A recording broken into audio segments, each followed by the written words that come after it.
Bienvenue à tous. Merci de votre présence au webinaire d'aujourd'hui. Je m'appelle Dominique Conti de INO et je serai votre hôte. INO est le plus grand centre d'expertise en optique photonique au Canada et elle compte parmi les meilleurs centres de recherche technologique au monde. Le webinaire d'aujourd'hui est enregistré. Il sera ensuite disponible sur le site web de INO, sur le portail polymerequebec.com et sera hébergé sur leur chaîne YouTube. Vous recevrez également un courriel de suivi dans les 24 à 48 heures contenant un lien vers l'enregistrement.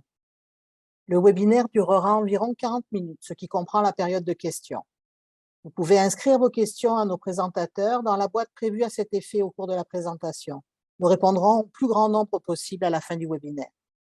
Nous vous poserons aussi quelques questions en cours de présentation.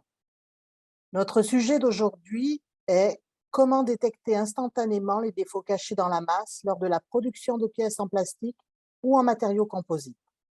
Ce webinaire est présenté par Alliance Polymère Québec en la personne de son directeur général, Simon Chrétien. Aujourd'hui, nous n'avons pas un, mais deux présentateurs. Il s'agit de Mario Simard, directeur d'unité d'affaires manufacturier avancé, et de Donald Prévost, gestionnaire de solutions, tous deux de INO. Messieurs, merci de nous accorder ce temps. Mais tout d'abord, Monsieur Chrétien, je vous cède la parole. Merci beaucoup, Dominique. Bonjour à tous et à toutes. Merci de participer à ce webinaire qui, je l'espère et je suis convaincu, sera très instructif pour vous et pourra vous aider à solutionner des problématiques que vous avez sûrement dans vos usines. Je veux tout d'abord remercier l'INO pour leur implication dans le cadre de ces webinaires-là et vous mentionner, pour ceux qui ne connaissent pas Alliance Polymère Québec, que nous sommes un créneau d'excellence accord du ministère de l'Économie et de l'Innovation du gouvernement du Québec et nous sommes au service des entreprises et de l'industrie des matériaux plastiques et composites au Québec pour vous aider à travailler conjointement et solidairement vers l'atteinte de solutions et notamment dans ce cas-ci, si on peut vous accompagner à adopter des solutions innovantes pour régler vos problèmes d'inspection de pièces, ça va nous faire plaisir. On a aussi accès à des programmes de financement particuliers pour accompagner des démarches, initiatives. N'hésitez pas à nous faire signe. Mais sans plus tarder, je vais laisser la parole à nos conférenciers et à M. Mario Simard. Merci. Oui, bonjour Simon. Merci beaucoup pour l'introduction. C'est avec plaisir que je suis avec vous aujourd'hui. Avant de plonger dans le vif du sujet avec mon collègue Donald, j'aimerais vous présenter un peu ce que nous faisons à l'INO. Écoutez, Dominique l'a mentionné tout à l'heure, l'INO, c'est le plus grand centre en optique photonique au Canada. C'est un centre de recherche et développement à but non lucratif. Premièrement, qu'est-ce que ça fait l'optique photonique? Bien, écoutez, c'est aussi simple que tout ce qui touche à l'émission et à la capture de la lumière. Des exemples comme des commandes de TV, exemple, des caméras qu'on utilise sur nos téléphones, des systèmes de lentilles plus complexes pour les télescopes, des lasers, les fibres dans les systèmes de télécommunication, jusqu'au système de vision pour l'inspection. Donc, l'INO, c'est plus de 30 ans. Ça fait plus de 30 ans qu'on existe. On est aux environs 220 employés, dont des équipes multidisciplinaires de 150 spécialistes ou experts. On est certifié ISO 9001 et nous pouvons aussi développer des solutions dans le domaine médical dû à notre certification 13485. Nous avons des bureaux à Québec, donc c'est le gros de nos opérations se passe à Québec. Donc, la recherche et développement, la majorité des chercheurs sont à Québec, mais nous avons aussi des bureaux à Montréal et à Hamilton, en Ontario. Écoutez, notre mission à nous, c'est de concrétiser et de développer des solutions innovatrices pour permettre aux entreprises canadiennes, partout au pays, d'être productives, d'être plus productives et d'être plus compétitives. Nous sommes le pont entre les universitaires ou les académiques et les compagnies pas en développement, dans l'industrie. Donc, on sert vraiment de tremplin pour des nouvelles technologies qui sont développées dans les universités et on va les implanter dans des solutions pour être utilisées dans l'industrie.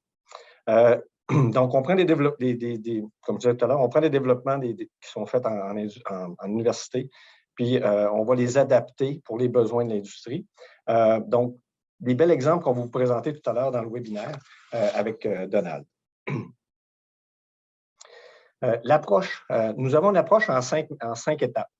Donc, le but, c'est vraiment de simplifier le travail, le temps de développement, puis le nombre de versions aussi à apporter, de diminuer les coûts et les risques. La première étape, c'est l'analyse des besoins. Donc, à cette étape-ci, on va aller rencontrer le client pour bien comprendre quel est le problème à solutionner. Bon, à cette étape-ci, les risques sont quand même très élevés parce que normalement, quand on vit à l'INO, c'est parce qu'il y a des solutions. Les solutions ne sont pas tablettes, donc ça demande du développement. Par contre, le niveau d'investissement est quand même assez simple ou bas dans les premiers balbutiements. Par la suite, on fait un concept de solution et on va regarder aussi en même temps s'il y a des choses qui existent. L'objectif à l'INO, ce n'est pas de réinventer la roue, mais c'est bien de partir avec ce que c'est qui existe et par la suite de développer si jamais ça n'existe pas. On peut aussi recommander, on peut aussi aller vers recommandation vers des choses qui existent et mettre à contribution des intégrateurs, des gens dans notre écosystème qui pourraient faire le travail parce que ce n'est pas dans notre créneau à l'INO. Ensuite, on va faire une preuve de concept qui va nous permettre de savoir si c'est faisable et aussi si économiquement c'est viable, parce qu'il ne faut pas oublier que le problème à régler a quand même un coût. Puis, si la solution, le ROI ou le retour sur l'investissement n'est pas suffisant, bien, on n'ira pas vers cette solution-là. Par la suite, à l'INO, c'est quelque chose qui nous différencie beaucoup d'autres centres de recherche, c'est qu'on peut faire une industrialisation et aussi une mise à l'échelle de la solution développée. Donc, on a ici à l'INO un département d'industrialisation qui va nous permettre de prendre la solution et de l'amener à un autre niveau. Donc, on va aussi vérifier à ce moment-là s'il y a des fournisseurs uniques. On va regarder aussi tout ce qui est design for feasibility, la maintenance, pour le service, etc., etc. On a même des cellules émergentes qui peuvent être faites pour les premiers balbutiements au niveau de la production. On peut aussi produire pendant quelques années, dépendamment de la quantité à produire par année. On peut aussi accompagner nos clients là, dans un début de production. Bon, il est important de savoir qu'un client peut nous contacter à toutes les étapes. Ce n'est pas parce qu'on n'a pas participé, exemple, à la preuve de concept qu'on ne peut pas faire l'industrialisation de la solution. Donc, à toutes les étapes, c'est possible d'entrer et de travailler avec lui.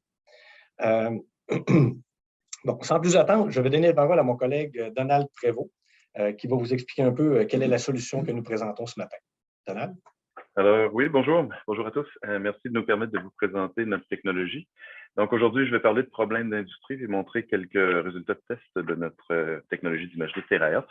Mais premièrement, là, je vais prendre quelques minutes pour vous présenter brièvement comment fonctionne l'imagerie TeraHertz. Alors, l'illumination TeraHertz, c'est une onde électromagnétique qui se situe entre la plage infrarouge puis la plage des micro-ondes. C'est une onde de faible énergie, hein, contrairement au rayon X qui se situe à l'autre extrémité du spectre et qui est très énergétique. L'illumination TeraHertz est sécuritaire pour la santé des travailleurs qui pourraient être autour, évidemment, des systèmes installés en usine. La longueur d'onde TeraHertz est plus longue que les longueurs d'onde qu'on retrouve dans le visible ou dans l'infrarouge, ce qui lui donne un pouvoir de pénétration plus intéressant, plus important dans plusieurs matériaux d'intérêt industriel, comme les plastiques ou les cartons.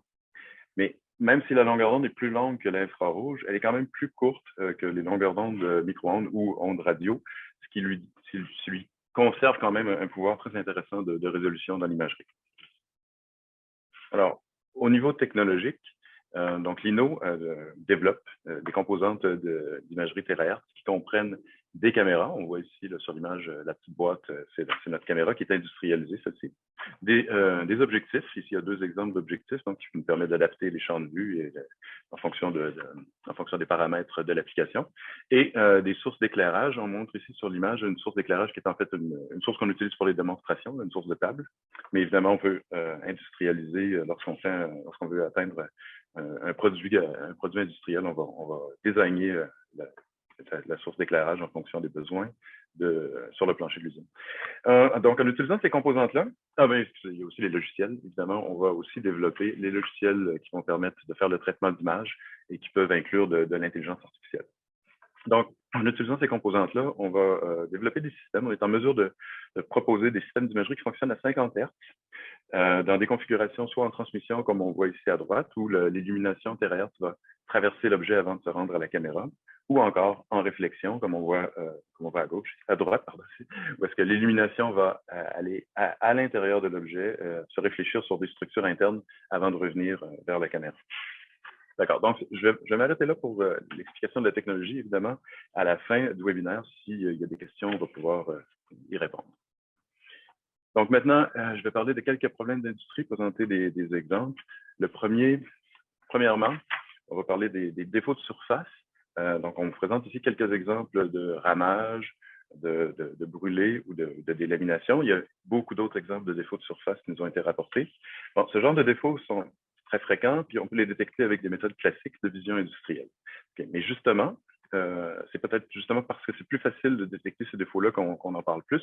Et c'est un peu la question qu'on va vous poser. Parce que nous, notre technologie, puisque ce dont on veut parler dans la suite, c'est plutôt de l'idée de voir à l'intérieur de pièces opaques. Et parce que c'est l'avantage de notre technologie. Donc, ça va nous amener à la première question, je crois, ici. La première question, y a-t-il des défauts de délamination non perceptibles à la surface qui seraient utiles à détecter? Je vous invite à répondre aux questions qui sont posées. Et cela complète les questions. Donc, 70% d'entre vous avaient dit que oui, il y a des défauts de délamination. Puisque vous avez répondu oui, n'hésitez pas à mettre dans le chat les problèmes auxquels vous êtes confrontés. Ça pourra être utile pour la suite de la conversation. Donc, parfait. Maintenant, certains défauts, par contre, peuvent apparaître évidemment autant en surface que dans la masse de la pièce, comme par exemple les points noirs. Donc, quand la pièce est transparente, comme on voit sur les exemples ici, évidemment, on peut les détecter par des méthodes encore classiques, mais ça va devenir plus difficile lorsque les pièces sont opaques. Alors, on va bientôt vous poser une nouvelle question, savoir si ce genre de contamination-là à l'intérieur de pièces opaques est d'intérêt pour vous. Mais on sait déjà qu'il y a certains cas, enfin, un cas ici où est-ce qu'un défaut peut apparaître à la surface d'une pièce opaque thermoformée, mais provenir en réalité de l'intérieur d'une feuille de plastique extrudé opaque. Puis dans ces cas-là, on peut détecter le défaut de manière précoce à l'intérieur de la feuille, permettrait de la rejeter, évidemment, avant de former la pièce. Puis ce qui nous amènerait, on pense, des économies, des économies d'effort, de temps et d'énergie assez substantielles. Donc, deuxième question. Est-ce qu'une contamination à l'intérieur d'une pièce opaque pose problème? Je vous invite à répondre. Donc, vous avez majoritairement répondu oui à cette question. Donc, encore une fois, ceux qui ont répondu oui, je vous encourage à noter dans le chat les problèmes auxquels vous êtes confrontés. Alors, je continue sur maintenant, autre type de défaut, un peu, c'est pas une contamination cette fois-ci, c'est plus des bulles d'air ou des vides, des manques à l'intérieur d'objets opaques, ici encore une fois, qui nous intéressent plus, qui sont difficiles à détecter par des méthodes de vision conventionnelles. Par contre, l'imagerie dans la masse, en travers de la pièce, pourra révéler ces défauts-là. Puis, on peut aussi imaginer, avec l'imagerie TRS, on pourrait être en mesure de mesurer ou en tout cas de caractériser d'une certaine manière des différences de densité dans le matériel. Donc, être en mesure de réaliser un test de conformité en ligne permettrait le rejet des objets défectueux, évidemment, et éviter la perte d'efforts additionnels sur ces pièces-là. Puis aussi, on pense éventuellement réduire des coûts de rappel qui pourraient être très coûteux lorsque les pièces défectueuses réussissent à se rendre jusqu'au client. Ici, donc, voici le premier exemple. Maintenant, un exemple d'imagerie terahertz qui provient d'un essai sur une plaque de plastique extrudé qui comporte des défauts qu'on a volontairement ajoutés à la plaque. Donc, les défauts, on voit sur l'image ici, ce sont des bulles d'air qui apparaissent autant à la surface comme on voit sur l'image, mais aussi à l'intérieur, dans la masse de l'objet. Donc, l'objectif de l'essai, c'était de démontrer qu'on peut détecter des bulles d'air d'un diamètre inférieur à 1 mm à l'intérieur de la plaque de plastique. Puis, sur l'image de droite, on voit une image brute terahertz. Donc, on voit des signaux qui proviennent de différents défauts et on sait que le défaut qui est noté ici, c'est un défaut intérieur, c'est une bulle à l'intérieur. Et donc, ce défaut-là, on l'a mesuré à 0,7 mm. Donc, ça montre qu'on peut adapter à la fois les longueurs d'onde et les champs de vue d'une imagerie terahertz pour aller chercher une bonne résolution, évidemment selon les besoins de l'application. Ici, autre type de défaut, excusez-moi. Donc ici, c'est l'assemblage, la conformité des structures. Donc, il existe des techniques d'assemblage dans le moule qui permettent de produire des objets très complexes. On voit ici deux exemples d'objets quand même passablement complexes qui sont produits dans le moule. Donc, déjà, à la sortie du moule, on pourrait vouloir détecter des défauts dans ces objets-là. Mais évidemment, sans voir à travers la masse de ces objets-là, ça peut être assez complexe. les défauts qu'on pourrait voir ou qu'on pourrait déceler, ce seraient des pièces manquantes à l'intérieur, en plastique ou en métal, ou des pièces mal placées, ou des défauts de structure interne. Donc, on pense que l'impact de réussir à faire cette détection-là ou ce contrôle qualité-là sur la ligne serait un peu similaire à détecter les bulles d'air, éviter des efforts puis éviter des rappels. Puis maintenant, ici, voici, non, je vais faire partir les vidéos, apparemment, ils ne sont pas partis, excusez-moi. Ils partaient tantôt, je vais faire partir les vidéos. Donc, ici, il y a des exemples de notre imagerie TeraHertz. En haut, donc, si on voulait parler de conformité, on a pris une carte d'accès magnétique.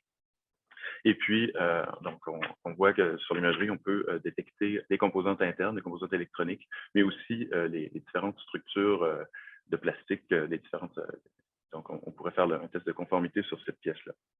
Ensuite, en bas, c'est plus un exemple sur une pièce de mousse que vous voyez à droite ici qu'on a modifié. Donc, on a rajouté une vis et on a fait un trou. Donc, on voit sur l'imagerie TeraHertz, vous voyez, on voit en travers de la pièce, on voit vraiment, quand on la manipule, tout l'intérieur, la vis apparaît en noir parce que c'est un objet métallique et le trou, lui, par contre, va apparaître plus clair.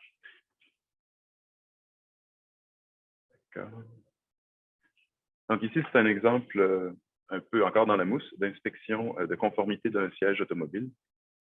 On veut imager à travers le coussin de siège pour vérifier la présence de composantes internes de plastique. Donc, sur la vidéo de gauche, on voit le coussin qui a été utilisé simplement comme ça, manipulé manuellement entre la source et la caméra TeraHertz. Puis, sur la vidéo de droite, on montre l'image TeraHertz brute telle qu'on l'a capturée par la caméra. Puis, pour cet exemple, on a utilisé, bon, on voit ici les petits clips, là. Les clips de plastique apparaissent en noir, alors que la mousse est plus transparente. Donc, c'est ça l'objet de l'inspection ou de la démonstration, c'est de montrer que s'il manquait un clip de plastique, on pourrait le révéler. Donc, c'est un exemple pour lequel on a utilisé une source d'éclairage TeraHertz de longueur d'onde plus longue, parce que ça pénètre plus facilement à l'intérieur du matériau, du coussin. Ça donne un meilleur contraste entre la mousse et les clips de plastique. Mais ça donne une image, par contre, qui est de résolution un peu plus faible. Mais dans ce cas-ci, c'était suffisant pour voir les clips de plastique insérés dans le coussin, même sans aucun traitement. Donc, c'est pour montrer qu'en fonction de l'application, on va toujours, en TeraHertz, chercher le meilleur compromis entre un pouvoir de pénétration des matériaux impliqués, puis le pouvoir de résolution de l'imagerie dont on a besoin pour faire l'analyse. Ici, un autre exemple où on a voulu montrer la capacité de l'imagerie TeraHertz à faire une inspection au travers d'un bouchon de plastique opaque. Donc, c'est une application d'inspection de seaux thermosoudés de bouteilles. Ici, on a utilisé un contenant alimentaire, mais ça pourrait être aussi une bouteille de pilule au type de pot. Le système TeraHertz qu'on a utilisé ici, c'est notre prototype portatif qui fonctionne en réflexion. Donc, l'illumination TeraHertz passe au travers le bouchon, va se réfléchir sur le seau en métal, seau métallique, puis retraverse le bouchon pour remonter vers la caméra. Donc, à droite, on voit les images résultantes. Donc, sur l'image du bon seau, on voit que les figures d'interférence forment des anneaux concentriques, alors que lorsque le seau est brisé, la figure d'interférence observée est beaucoup plus chaotique. Donc, on peut imaginer, avec cet exemple simple-là, utiliser l'imagerie TeraHertz, ajouter des algorithmes d'intelligence artificielle pour faire un système de contrôle qualité en temps réel qui pourrait au fur et à mesure déterminer la qualité du seau alors que les pots passent sur un convoyeur. Et ça nous amène à une troisième question. La troisième question est: comment effectuez-vous votre contrôle qualité pour détecter les défauts internes? Donc, plusieurs choix de réponse: système en ligne, par échantillonnage destructif, par échantillonnage par rayon X, aucun contrôle qualité, autre, on ne sait pas. Je vous invite à répondre à la question. Donc, la majorité d'entre vous faites ça par échantillonnage destructif. C'est intéressant. C'est intéressant. Aucun contrôle qualité. Merci de vos réponses. Alors, moi, je vais conclure pour résumer. Donc, pour résumer, l'imagerie TeraHertz, c'est une solution sécuritaire par opposition au rayon X, comme je disais au début, qui permet l'inspection à l'intérieur des pièces, donc de 100% des produits et la détection instantanée sur la ligne de production. Donc, merci. Moi, je vais passer la parole. Ah, excusez, il y a une quatrième question. Quatrième et dernière question pour vous aujourd'hui. À combien évaluez-vous vos pertes financières annuelles reliées à des rejets dus à des défauts? Aucune perte, moins de 100 000 $, entre 100 000 et 500 000 $ par année et plus de 500 000 $ par année. Donc, 86% de la majorité d'entre vous avaient des pertes de moins de 100 000 $ par année et 14% aucune perte. Merci d'avoir répondu à ces questions. OK. Merci, merci Donald et Dominique. Donc, tout simplement, en conclusion, ce qu'on aimerait ce qu'on aimerait apporter, c'est que l'INO, on veut comprendre quelles sont les problématiques à lesquelles vous faites face. Aujourd'hui, nous vous avons présenté des solutions d'inspection dans la masse, donc en utilisant l'imagerie terahertz. Il y a encore beaucoup de technologies à l'INO qui pourraient être disponibles pour résoudre différents problèmes de l'industrie. Donc, on vous invite à nous contacter et présentement, qu'est-ce qu'on fait normalement quand on a des problèmes? On va travailler à l'interne pour développer des solutions, mais aussi on va travailler avec un réseau de partenaires, des intégrateurs qui vont nous aider aussi à aller intégrer la solution sur le plancher de production. Donc, ce n'est pas tout de le développer, on pense aussi à la façon dont on va l'implémenter en usine et pour ça, on a besoin de partenaires. Donc, je vous invite bien sûr à poser vos questions. Vous n'avez simplement qu'à écrire votre question sur le chat et de communiquer avec nous par la suite. Je vous remercie beaucoup. Merci Mario. Donc, prenons quelques minutes maintenant pour répondre aux questions. Vous pouvez les inscrire dans le panneau de contrôle qui est noté Q&A au bas de votre écran. On a déjà une première question.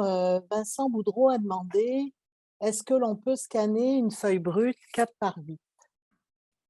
Est-ce qu'une feuille, une feuille de 4 par 8, en fait, ça dépend évidemment des défauts, de la dimension des défauts qu'on veut traiter. Nous, on a un système d'imagerie, comme je disais, qui fonctionne de manière native à 50 Hz, donc 50 images secondes. Pardon. Mais c'est une caméra, donc il y a un certain champ de vue. Donc, on peut désigner l'optique pour voir plus large. On peut aussi déplacer la caméra pour scanner. Donc, ça dépend du temps qu'on a, ça dépend de la dimension des défauts d'intérêt. Donc, c'est vraiment, on prend ça vraiment du côté système, puis on peut lorsqu'on se penche sur le problème directement, on peut vous donner une réponse. Une autre question de M. Vincent Boudreau. On parle de combien en dollars? En fait, actuellement, il y a deux gros éléments qui sont importants. La caméra elle-même, les caméras terrestres, c'est pas encore une technologie émergente, assez dispendieuse, mais les coûts vont descendre rapidement, disons, d'ici 2 ans. Donc, actuellement, on serait plus autour de 25-30 000 pour la caméra, en voie de s'en aller vers les 10 000 $ probablement à court terme, disons, d'ici 2 ans, quelque chose comme ça. Donc, il y a quand même une courbe là. Donc, c'est un peu comme il s'est passé avec les caméras thermiques. Là. Il va y avoir une démocratisation de la technologie de ce côté-là. Puis ensuite, il y a les sources. Donc là, les sources, ce sont, en fonction de la longueur d'onde utilisée, les technologies sont un peu différentes. Les prix peuvent être aussi très différents, mais c'est encore assez dispendieux, là.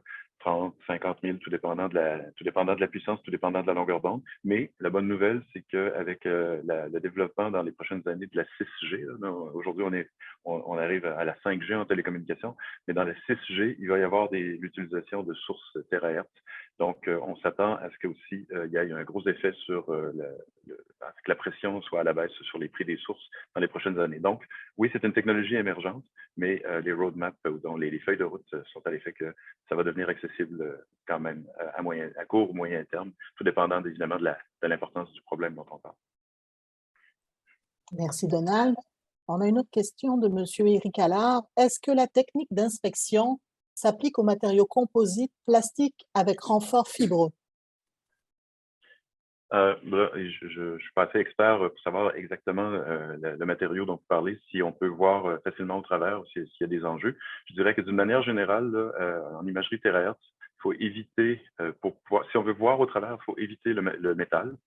Le métal est un miroir, hein, donc on peut réfléchir sur du métal, ça va, mais on ne peut pas traverser le métal. Puis l'autre matériau qui va atténuer le signal, c'est l'eau. Donc, s'il n'y a pas d'eau, ou si vous voulez détecter de l'eau, le terahertz, on peut travailler, ça atténue, mais c'est ça. Donc, il on a un laboratoire permanent, donc qui est toujours équipé pour faire des essais sur des échantillons. Donc, la meilleure manière de vérifier si on peut travailler sur un matériel, c'est de nous envoyer un échantillon, nous parler. En quelques jours, on peut vous répondre et puis vous montrer des exemples d'imagerie au travers de votre matériel. Une autre question de Vincent Boudreau. Est-ce qu'on doit faire un développement de zéro selon le besoin avec une technologie d'intelligence artificielle? Je comprends pas si la question c'est est-ce qu'on peut ou est-ce qu'on doit? Est-ce que l'on doit faire un développement de zéro? En fait, on a, comme j'ai dit, on a déjà des composantes qui sont industrialisées au niveau de l'imagerie. Donc, on peut faire de l'imagerie brute assez facilement. Après ça, tout dépendant du problème, là, nous, on a des experts en vision qui font les algorithmes.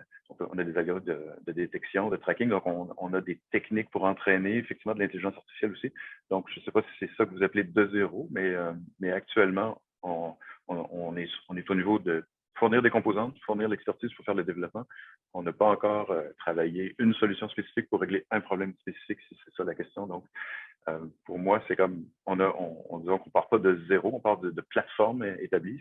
Certaines, notamment les caméras, sont déjà très industrialisées, mais il y a pas on ne s'est pas encore attaqué à un problème spécifique, si c'est ça le sens de la question. Si tu me permets, Donald, je veux juste ajouter aussi, tu l'as mentionné tout à l'heure, Donald, une des façons de travailler avec l'INO, entre autres, surtout pour l'imagerie terahertz, le laboratoire est déjà en opération. Donc, je pense tantôt à la question où il y avait des composites à l'interne même du matériel. Donc, à ce moment-là, en ayant des échantillons, comme tu as dit, Donald, on peut faire des tests préliminaires. Notre objectif, ce n'est pas de partir dans un grand de développement de produits alors qu'on ne sait même pas si ça fonctionne. Donc, la première chose qu'on ferait, c'est de faire des tests avec un échantillon que nous auriez à transférer. Et par la suite, là, on voit si c'est possible et faisable et économiquement aussi, si ça fait du sens pour vous. Est-ce que le retour sur l'investissement est pertinent ou non? Donc, c'est un peu dans cette optique-là qu'on développerait le produit. On a nos propres spécialistes en vision, on a aussi nos propres spécialistes en intelligence artificielle, mais dépendamment d'avec quel système il faudrait travailler ou avoir d'autres systèmes de vision ou d'autres systèmes intelligents qui seraient connexes aux nôtres, à ce moment-là, on peut faire affaire avec des partenaires. On travaille de façon très étroite souvent avec des CCTT, par exemple, des universitaires, même des gens de l'industrie au niveau des intégrateurs. Donc, l'INO ne fait pas affaire à cavalier seul de son côté pour faire le développement. On va travailler en collaboration avec d'autres personnes. Une autre question qui est rentrée, est-ce que INO est éligible à des programmes de financement comme le programme Paris? OK, je vais la prendre dans celle-là. Oui, INO est éligible au financement des programmes Paris, par exemple, aussi les programmes avec les RSRI. Donc, oui, on est éligible. On peut travailler avec eux. Même les visites interactives, je ne sais pas si vous êtes familier avec les visites interactives avec le CNRC. Donc, c'est des programmes qui existent. Visite interactive peut nous permettre de comprendre votre problème et de vous donner quelques pistes de solutions, soit avec l'INO ou même avec des partenaires, comme je disais tout à l'heure, avec l'écosystème. Puis aussi à l'INO, écoutez, ça fait 30 ans qu'on existe. On en a fait une et une autre de demandes de financement là, pour supporter nos clients. Donc, on continue toujours. Aussi, n'oubliez pas que de notre côté, ce qu'on développe, les factures de l'INO sont éligibles au crédit d'impôt, à la recherche et développement. Donc, il y a plusieurs façons, mais oui, on est éligible au financement. Oui, excusez, je viens de voir l'Alliance Polymère Québec aussi, là, Simon, comme le mentionnait en entrée de jeu tout à l'heure, a aussi des programmes qui peuvent être en place. Et bien sûr, il faut valider avec dans quel programme, mais majoritairement, normalement, l'INO c'est possible pour nous là, d'être avec des programmes de financement. Merci, merci messieurs. Il semble que nous ayons répondu à toutes les questions. Donc, merci Mario, Donald, merci Simon et merci à tous les participants d'avoir assisté à ce webinaire. Si vous avez d'autres questions, veuillez contacter directement Mario Simard ou Donald Prévost. Au nom de INO et de nos présentateurs, merci pour votre participation et on vous souhaite une excellente journée à tous.